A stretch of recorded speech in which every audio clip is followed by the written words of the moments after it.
The millionaire paid entire fortunes to cure his twins, but the truth was uncovered by the nanny. The $15,000 Hermes Birkin briefcase slipped from Alexander Sterling's fingers and hit the Carrara marble floor with a dull thud, but he didn't even blink. His eyes were rivaled to the scene before him, a scene that his brain, trained to negotiate Wall Street's most ruthless billion-dollar deals, simply couldn't process. Right in the middle of the Upper East Side penthouse's medical therapy room, which typically reeked of disinfectant and deathly silence, his twin sons Oliver and Ethan were standing on their own 2 feet. Yes, those same children whom top neurological specialists from Mayo Clinic to Johns Hopkins had confirmed suffered from Duchenne muscular dystrophy and would never walk independently. Those same children Alexander barely dared to touch for fear of breaking their fragile bones. Now, dressed in tiny sky-blue doctor coats, the twins were moving around a figure lying on the emerald Persian rug with clumsy but undeniable coordination. "Dr. Oliver, the patient's losing her heartbeat," Ethan shouted in a clear, strong voice, a voice Alexander hadn't heard in months. Oliver, the weaker of the two, raised his hand and, without holding on to anything, took 2 steady steps toward Emma's head to check the patient's reflexes. 2 steps without a walking frame, no nurse supporting him, no trembling fatigue. Alexander's blood froze, then boiled in an instant. This image violently collided with the reality of his $80,000 monthly medical bills. If the boys could move like this, then what the hell had he been paying for these past 2 years? But fear didn't need logical answers. It only needed a second to transform Alexander Sterling from a confused father into a territorial beast. "Get away from her!" His shout reverberated through the double-height ceiling like a gunshot, tearing through the air that had been filled with joyful laughter moments before. All 3 people, Emma and the 2 boys, jerked violently. The magic shattered into 1,000 pieces. Oliver, who had just been proud of his steps, lost his balance from the panic at his father's roar. The little boy fell face first onto the Persian rug, knees hitting the floor, and immediately burst into tears, not from pain, but from pure terror. Emma reacted with an instinct she didn't even know she possessed. She sprang up from her lying position with the speed of a wildcat, spinning half around to stand between the advancing Alexander and the 2 children. Her navy blue clean-co uniform was still damp with sweat from playing, the bright yellow rubber gloves still on her hands. But now she was no longer a cleaning lady. She was a living wall. Alexander crossed the room in 3 long strides, his expensive Oxford leather shoes pounding the floor like courthouse gavels. He completely ignored Emma, dropping to his knees beside Oliver with hands trembling beyond control.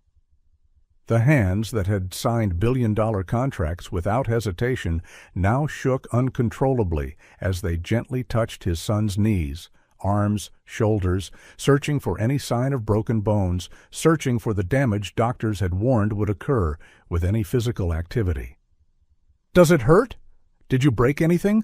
Alexander asked, in a voice choked with worry, while his eyes scanned every inch of Oliver's small body for any indication of injury. Oliver didn't answer.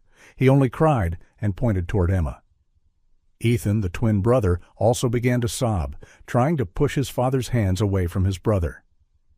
"We were just playing, Daddy. We were helping the yellow lady." Ethan hiccuped through his tears streaming down his cheeks. Alexander looked up.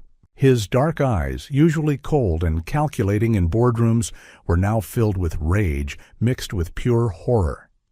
He stared at Emma, who still stood there, breathing heavily, her yellow-gloved hands clenched into fists. "I pay you $3,500 a week to clean, not to kill my children," Alexander hissed, in a tone lower and more dangerous than his earlier shout. "I gave clear instructions. No one touches the boys. No one lifts them from their chairs without certified medical supervision. You could have disabled them permanently." "Mr. Sterling, with all due respect," Emma began. Her voice trembled, but her chin remained defiantly raised. With all due respect, Alexander stood up, towering like a dark edifice. My children aren't about to break like you think. They need to move, not be tied to those chairs. A moment of absolute silence passed. Alexander stared at Emma, stunned by the audacity of the accusation. You're doing this behind Nurse Maggie's back? Behind the entire medical team I hired at triple the market rate? Emma also stood up. She was small compared to him, but indignation gave her height. That team is keeping them tied up, Mr. Sterling. Look at them. Oliver just walked to me on his own 2 feet. Ethan was jumping. When was the last time their medications gave results like that? Alexander opened his mouth to retort, but another sound cut through. The expensive Dansko nursing shoes striking the hardwood floor evenly, step by step, rhythmic as a countdown clock. That sound was enough to make both children fall silent from crying, their small bodies suddenly going rigid. Nurse Margaret Whitmore, Maggie as everyone called her, appeared at the doorway with the cold majesty of a judge entering a courtroom.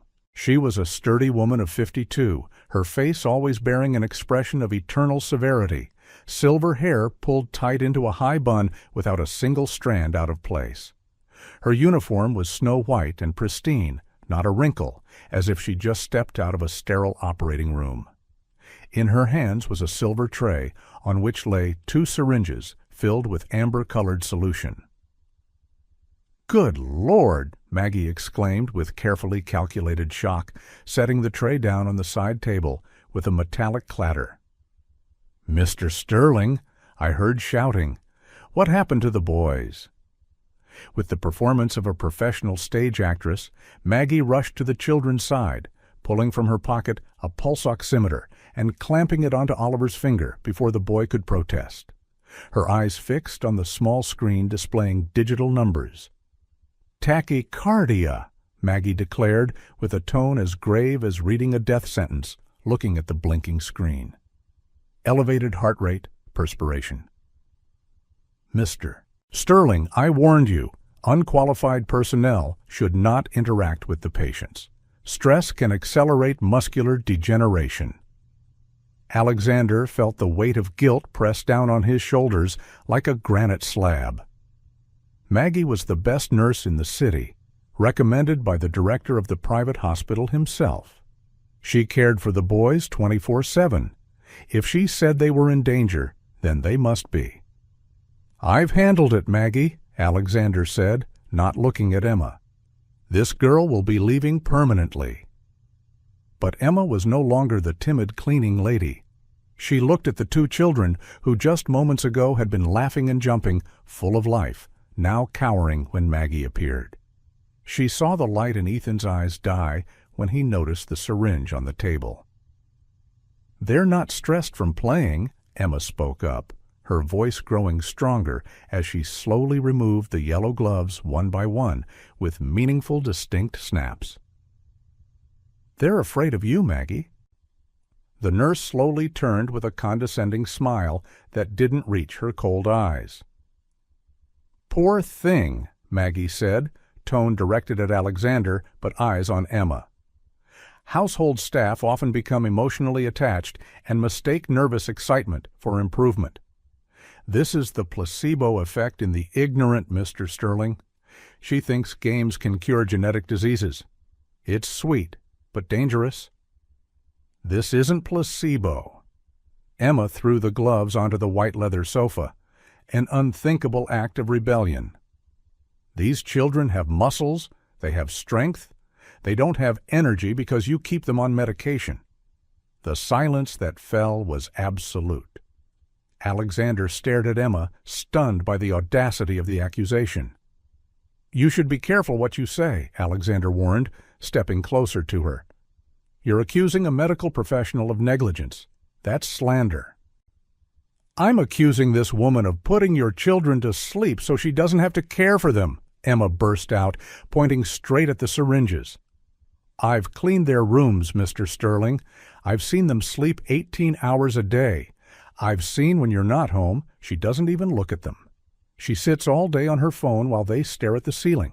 Today, when she went on her 3-hour break, the children came alive. "They're not sick in their muscles, Mr. Sterling. They're being poisoned." Maggie's face flushed red, but not from shame, from restrained fury. "This is outrageous," Maggie shrieked. "I've cared for terminal patients for 25 years. Mr. Sterling, will you let this mop insult my reputation and the reputation of the doctors who signed the diagnosis? The boys need their medication right now. We're already late. Look at them, in what an agitated state they're in." Alexander looked at the syringes, looked at his children, now crying quietly in resignation, looked at Emma staring at him with desperate pleading in her brown eyes. "Maggie, give the boys their medicine and take them to their room," Alexander ordered in a tired voice, rubbing his temples. "As for you," he turned to Emma, "you have 5 minutes to gather your things and leave my home." Emma felt hot, bitter tears in her eyes. Not for herself, not for this job or the $3,500 weekly salary that covered her mother's insulin bills. She cried for Ethan, the little boy reaching his tiny hands toward her as Maggie gently pulled him toward the hallway. "Bye-bye, yellow lady," Ethan whispered, voice choking, before the nurse closed the living room door, taking the light of this home with her. Alexander released Emma's hand. He walked to the mahogany liquor cabinet, pouring himself a glass of 18-year Macallan whiskey to extinguish the fire of guilt and confusion burning in his chest. His hand trembled slightly, holding the bottle. Emma took a deep breath. She knew she'd lost this battle, but the war for these children couldn't end like this. She bent down to pick up her worn bag, but her eyes never left the side table where Maggie had hastily left the silver tray before taking the children away. Beside the 2 syringes lay a small glass vial, empty, the very vial Maggie had used to draw the solution into the syringe. No one paid attention to an empty vial. It was just waste. While Alexander turned his back toward the window, looking down at the bustling crowd below with his drink in hand, Emma acted. Her hand, honed through years of manual labor, was quick and precise. She picked up the yellow gloves from the sofa, then with a smooth motion, her fingers swept to the side table and grabbed the small vial. No one noticed. No one saw. Emma stuffed the vial into the index finger of the left glove, pressing the rubber tight to hold it secure. Then she shoved the gloves into her bag, clutching it like a prayer. "I'm leaving, Mr. Sterling," Emma said, walking toward the main door. She paused for a second under the entrance arch, while rain pounded against the glass behind her back. "But I'll leave you one free question, not like the advice from your expensive doctors." Her voice was calm to the point of being frightening. "If your children are as sick as that, why does the nurse keep medication vials in her personal bag instead of the family medicine cabinet?"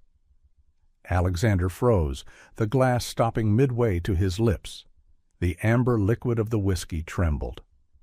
"What did you say?" "Check the kitchen cameras, Mr. Sterling." Emma pushed the heavy door open. "Today at 2 o'clock in the afternoon. Exactly." Emma stepped out into the storm. Cold wind slapped her face, but she clutched the yellow glove tight to her chest. She had evidence now. Now she just needed someone to believe her. Inside the penthouse, Alexander stood staring at the door that had just closed. Silence returned, the very hospital-like silence he so despised. He looked at his watch. 5:15 p.m. Maggie said she'd prepared the medicine a few minutes ago. "Check the cameras."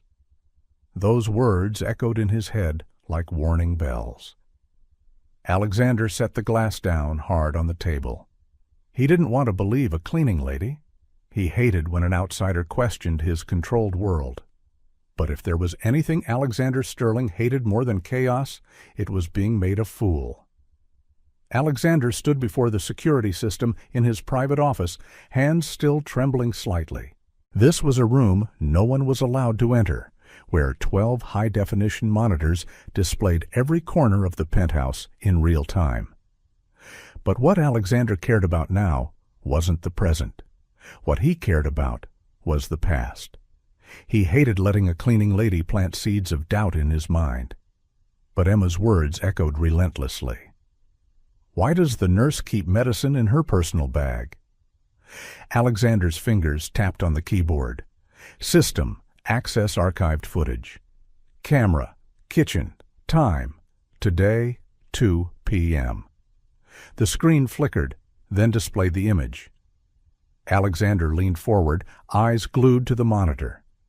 Immediately, what he saw made his breath freeze in his throat. Maggie was alone in the kitchen. She didn't open the specialized medical refrigerator where all the boys' medications were supposedly kept. Instead, she reached into her black Coach bag, the very bag Alexander had given her last Christmas, and pulled out a reusable plastic bottle filled with clear liquid. No label, no pharmacy sticker.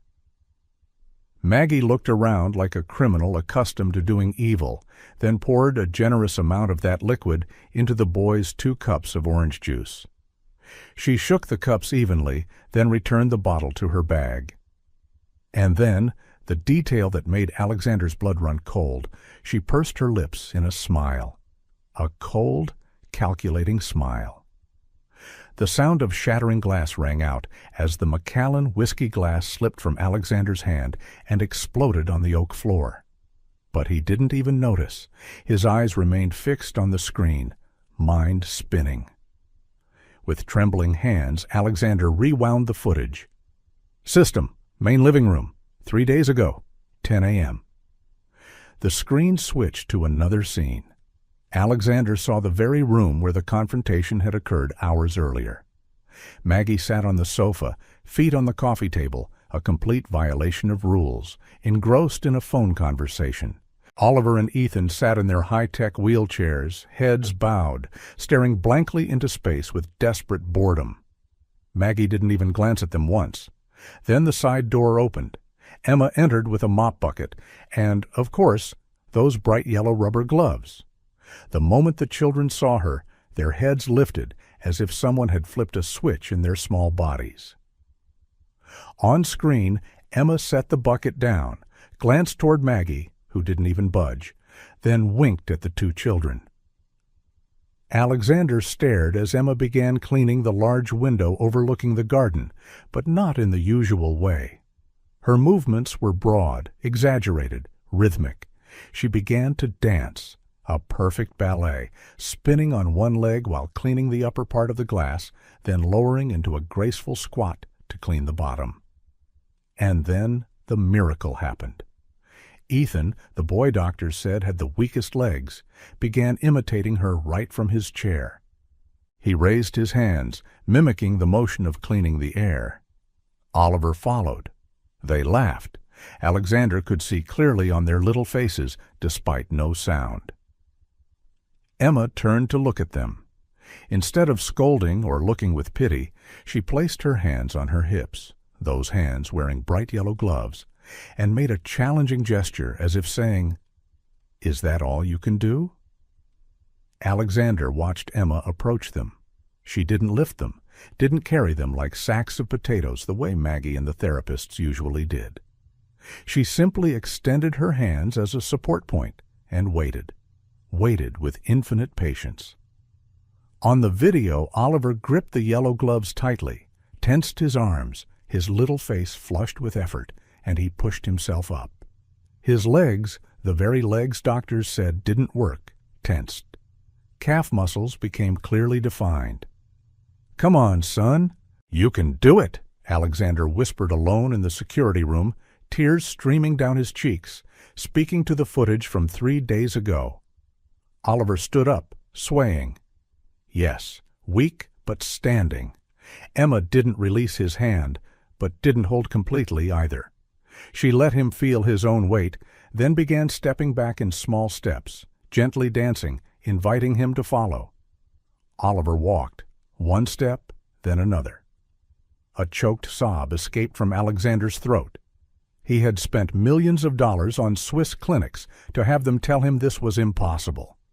And a cleaning lady, armed only with love and a pair of supermarket gloves, had done the impossible right in his living room. The realization crashed down like a tsunami. "She's drugging them," Alexander whispered, voice trembling. "Making them disabled so I keep paying. So her work is easy. This is business." Alexander didn't waste another second. He grabbed the Tesla Model S Plaid keys from the wall hook and bolted from the security room. The long hallway of the penthouse became endless as he ran, leather shoes pounding hard on the marble floor. He didn't call his private driver. No time. This he had to do himself. Manhattan rain poured down like ice knives as Alexander burst from the building. He didn't even notice his $5,000 Tom Ford suit getting soaked by the second. The Tesla's electric motor roared, a fierce whine, as he floored the accelerator, launching the car onto FDR Drive at 90 miles per hour. Xenon headlights tore through the wet night. Wipers swept frantically back and forth, but were nearly useless against the brutal downpour. Alexander leaned forward, eyes scanning every inch of sidewalk, searching for Emma's small figure. The rain was so thick he could barely see beyond 6 feet. But she couldn't have gone far, not even 15 minutes since she left. Suddenly, the car's Bluetooth system activated. The name displayed on the dashboard screen: Maggie Whitmore. For a second, Alexander considered not answering, but instinct, or perhaps fear, made him touch the accept button. Maggie's voice immediately filled the car's space, distorted by fake crying so theatrical it was almost dramatic. "Mr. Sterling, come back now. They're dying. Oliver and Ethan are dying." Alexander's heart seemed to stop. The car swerved on the wet lane, nearly losing control. "What happened?" he roared, trying to balance between panic and the dangerous road. "They're having seizures. It's that woman, Emma. She must have given them something. I found blue powder on the floor near where they were playing. She poisoned them for revenge for being fired," Maggie sobbed. "The ambulance is on its way. You have to come home right now." For a fraction of a second, just one brief thousandth of a second, Alexander wavered. What if Maggie was right? What if Emma really was insane? What if the rage of a fired cleaning lady had turned into brutal revenge? But then images from the footage flashed through his mind with painful clarity. Maggie pouring liquid from an unlabeled bottle. Maggie's cold smile. Emma dancing with the children. Oliver walking. Ethan laughing. "I'm on my way back," Alexander said, tone revealing nothing. He hung up, but his foot didn't hit the brake. His hands didn't turn the steering wheel around. Instead, Alexander pressed the accelerator deeper. The Tesla accelerated like a silver bullet shooting through the rain. 95 miles, 100, 110. Because ahead, under a streetlight flickering from the rain and wind, he just glimpsed a figure. Small, alone, hunched against the wind as if trying to walk upstream against a waterfall. Navy blue uniform soaked through, a bag clutched tight to her chest. Emma. Alexander gripped the steering wheel until his knuckles turned white. He didn't believe in luck. He believed in experts, in science, in logic. But now, for the first time in his life, Alexander Sterling was betting everything on something completely illogical. Trusting a cleaning lady more than trusting a certified nurse. And if he was wrong, if his sons were taking their last breaths while he chased an illusion through the rain, then he would never forgive himself. Alexander slammed the brakes. The Tesla skidded on the wet road with an ear-piercing screech of tires, executing a controlled stop right in front of Emma, nearly completely blocking her path on the narrow sidewalk. Emma stopped in terror, raising her hand to shield her eyes from the blinding xenon headlights. She thought it was police. Or worse, Alexander himself returning to deliver the final humiliation. The Tesla's falcon wing door lifted with a hydraulic hiss. Alexander jumped out, not even waiting for the door to fully open, and rushed toward Emma. His $5,000 suit was now soaked through, hair plastered to his forehead, but he didn't care at all. Emma backed away, her back touching the cold metal guardrail along the road. "I didn't steal anything," Emma shouted, voice trembling with fear and anger. She grabbed the yellow glove from her bag like a shield, holding it high. "The evidence is here. I have proof." But Alexander didn't attack. He stopped half a meter away, chest heaving, breath creating white vapor in the frigid air. And the expression on his face, Emma never thought she'd see this on a billionaire. Absolute desperation.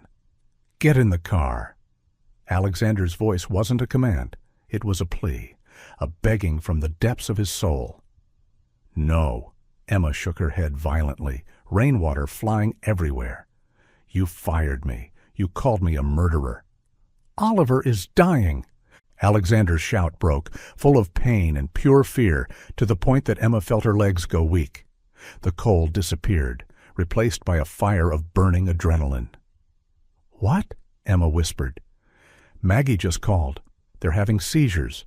Both of them." Alexander stepped forward one step, voice cracking. "If you have a conscience, if you really care about them—" "Overdose," Emma interrupted, voice suddenly hard with certainty. "She gave them too much." "I know." Alexander stared at her, eyes red-rimmed. "She says you poisoned them, says you did it for revenge." Emma stepped forward, and with unexpected strength from such a small woman, she grabbed Alexander's soaked lapels with both hands. "You saw how I looked at them, didn't you?" Her voice trembled but was full of determination. "You know I would sacrifice my life for those two children. She's killing them to cover up her mistake, Mr. Sterling. She knows you've discovered the truth." "Then prove it," Alexander whispered. "Take me to them. You said you know what they took. Prove to me you're not lying." Emma looked deep into his eyes, the eyes of a father falling apart, and nodded once. "Let's go." Alexander grabbed Emma's hand, cold, calloused from labor, in his soft, carefully maintained hand, and pulled her toward the Tesla. The car door was still open, the electric motor still hot. They jumped into the car. The doors closed. A second later, the Tesla's motor roared like a wounded beast. Alexander spun the steering wheel, executing a perfect illegal U-turn, tires burning rubber on the wet pavement. And they raced toward the penthouse at 110 miles per hour, together, a billionaire and a cleaning lady, in a race against death. The Tesla tore into Upper East Side at insane speed, slamming the brakes in front of the penthouse just as the red and blue lights of an ambulance were spinning, reflecting off the stone walls like a living nightmare. The main door stood wide open. An emergency team was rushing out, pushing two small gurneys. Alexander didn't even wait for the car to fully stop. He and Emma jumped out simultaneously, running toward the emergency team. Maggie was there, standing by the ambulance's rear door, performing the act of her lifetime. She was sobbing, wringing her hands continuously, shouting instructions to the emergency team. Acute heart failure, possible cyanide or rat poison. Maggie's voice trembled with carefully calculated anguish. The maid had access to all the toxic cleaning chemicals in the house. Seeing Alexander, Maggie immediately rushed over, trying to embrace him. "Oh, Mr. Sterling, thank God. This is terrible. I tried my best, but—" Then her eyes stabbed straight at Emma, emerging from the shadows behind Alexander. The expression on Maggie's face shifted from fake grief to accusatory rage in an instant. "Murderer!" Maggie screamed, trembling finger pointing straight at Emma. Her voice was loud enough for the two police officers who had just arrived to hear clearly. "Officers! Arrest her now! She poisoned the boys before being fired!" The two police officers immediately stepped toward Emma, hands placed on holstered guns at their hips. Emma froze, fear paralyzing her body. "Back off!" Alexander's roar echoed like thunder, making both officers stop dead like stone. The natural authority of someone who'd commanded billion-dollar boardrooms erupted. "No one touches this woman!" Maggie blinked, confused. The script wasn't going as she'd planned. "But, Mr. Sterling," she stammered. "Shut up, you viper!" Alexander turned to Maggie with fury that made her back up 2 steps, hitting the ambulance. His eyes were cold as ice, but underneath burned a fire of rage. "I know what you did. I have footage." Color vanished from Maggie's face faster than rain washing away mud. Alexander turned to the emergency doctor, trying to intubate Oliver on the gurney. The boy was pale as paper, lips blue purple, barely any life left. "Doctor!" Alexander shouted, voice full of desperation. "Not cyanide! This is muscle relaxant overdose!" The doctor looked up, face drenched in sweat. "Are you sure? Treatment is completely different. If I give the wrong antidote, I'll kill him." Alexander turned to Emma. "Give it to him." Emma rushed to the gurney, dodging Maggie trying to grab her sleeve. Emma used unexpected strength to push the nurse hard, dropping her onto the wet ground, then ran to the gurney. With trembling hands, Emma pulled the yellow glove from her bag, turned the index finger inside out, and extracted the tiny glass vial. "Here!" Emma handed the vial to the doctor. "This is what she gave them every day. There are a few drops left inside." The emergency doctor quickly took the vial, opened the cap, and smelled it. His eyes widened as he looked at Oliver's maximally dilated pupils.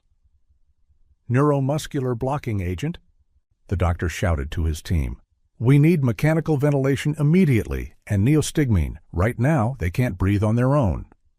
The medical staff immediately changed tactics, stopping chest compressions and beginning manual oxygen pumping with much higher pressure, preparing IV lines for the antidote.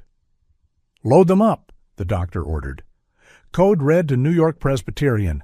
Go now." Alexander climbed into the back of the ambulance, extending his hand to Emma. "You're coming with us." Emma grasped his hand and climbed up, sitting across from Alexander next to the unconscious Ethan. Below, Maggie tried to stand up from the mud puddle, but 2 dark shadows appeared above her. The 2 police officers, having heard the entire exchange, no longer looked at her as a witness. "Where do you think you're going, ma'am?" one officer asked, pulling out handcuffs. The ambulance door slammed shut. Sirens wailed, and they roared off, leaving the corrupt nurse behind, carrying a far heavier battle, keeping 2 small hearts beating. Inside the ambulance, racing like an arrow through Manhattan streets, the world narrowed to just the harsh green light of monitoring screens and the steady beeping, or unsteady, of tiny hearts fighting for survival. Alexander sat on the hard metal seat, eyes glued to Oliver's monitor. The ECG line danced chaotically, too fast, then too slow, then irregular again. Each unstable beat was like a punch to his heart. Across from him, Emma sat beside Ethan, her small hands gripping the boy's lifeless hand. Her lips moved in silent prayer, Spanish words her mother had taught her, desperate pleas sent to whatever God was listening. "If they live," Alexander said suddenly, voice rough and thick, "I'll give you anything you want, half my fortune if needed, $10 million, 20, just name a number." Emma opened her eyes, looking at him across the cramped space full of medical equipment.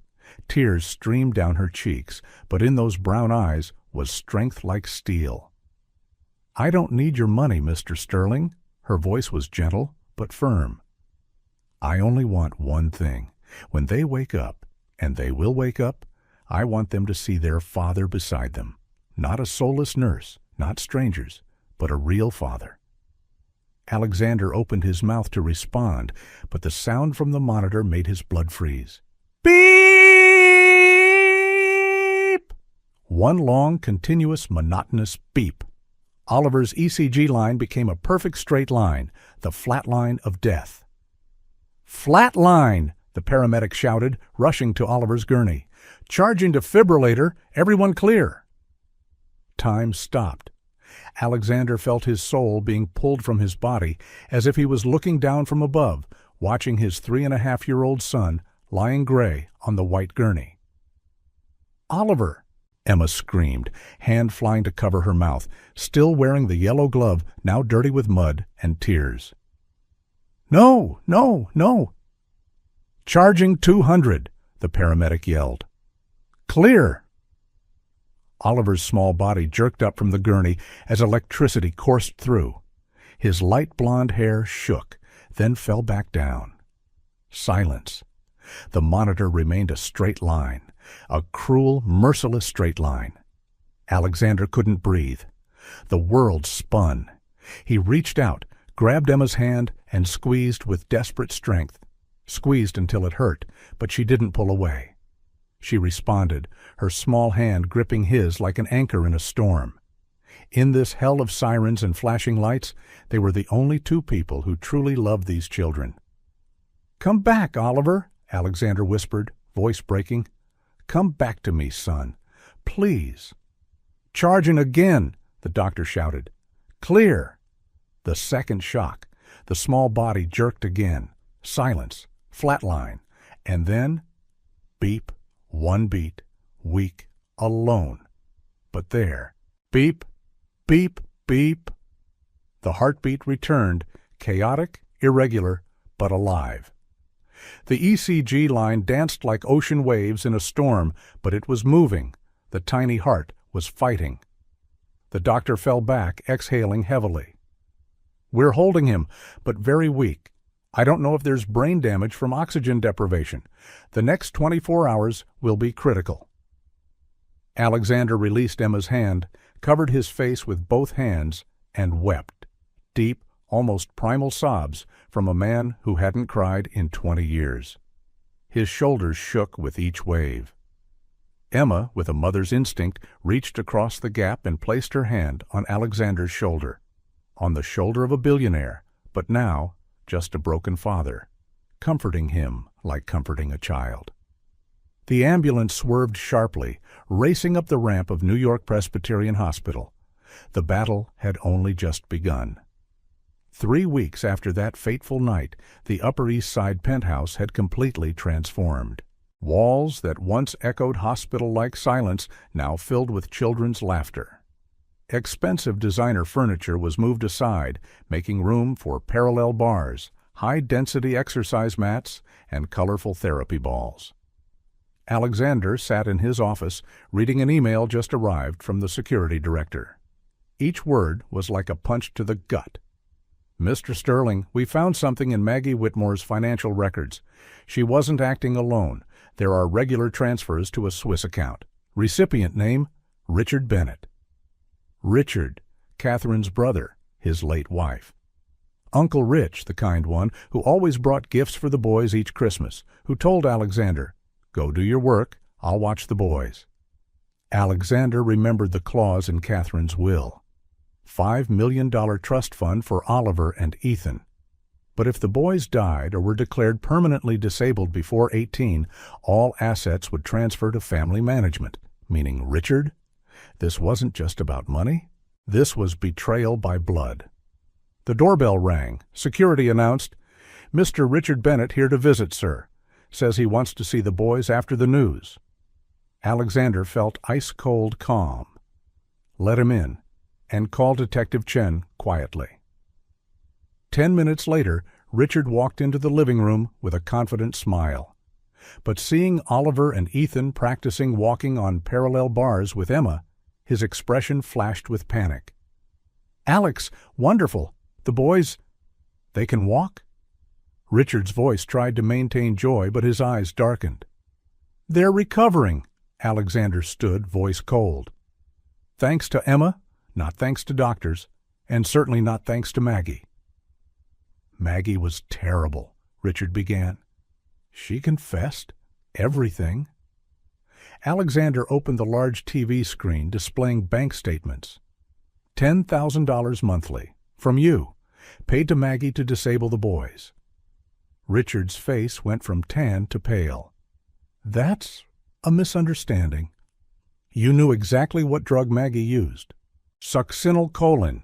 That name was only in confidential police reports." "How did you know, Richard?" The mask of the kind uncle collapsed. Richard backed toward the door. You never loved them. You killed my sister with your absence. That money should belong to the Bennett family." "Those are your nephews," Alexander advanced. "They're better off asleep. No pain, no orphaned mother," Richard shouted. "That money is mine." The door opened. Detective Sarah Chen entered with 2 federal agents. "Mr. Richard Bennett, you're under arrest for conspiracy to commit murder and financial fraud." 6 months later, the Hamptons' sky was crystal clear blue.